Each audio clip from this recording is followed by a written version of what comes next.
You know what's been really frustrating is seeing people assuming that the folks that have lost their homes are all rich people who will be fine. That's just not true. Pacific Palisades, yes, that's a very wealthy area. But there are people who live in these areas, elderly people, who have lived there since the 50s and the 60s, who have owned their homes this entire time and stayed in these areas, who have lost their entire lives, their entire history, everything they own. And for some, that house is what they were going to leave to their grandchildren. It was their legacy. It was their inheritance for their families. They're not all rich people. There are people that own businesses, small businesses, that are gone. Their livelihoods are gone. And quite frankly, even if it were all rich people that lost their homes, they're still fucking people that have memories and families and children who have lost everything. So,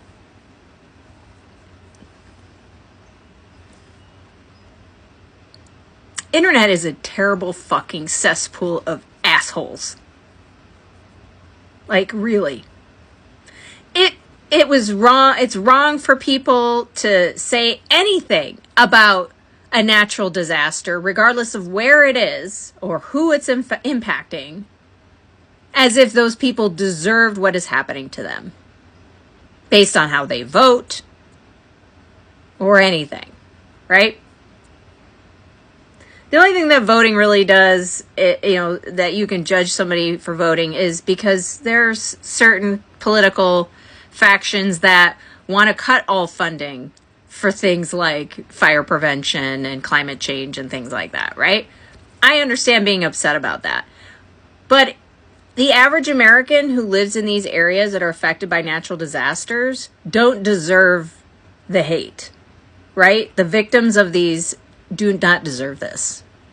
And I don't care who you fucking voted for. I don't know. I'm after everything that's coming out with Meta and X and just the way social media has been going the last few years, I might just get off. When TikTok goes away, I might get off all social media because this is a fucking cesspool of just the worst people in the world. Because I don't know how you can be celebrating what's going on here in Southern California, cheering for it, any of that. Y'all need help. You need psychological help. Your brains are broke.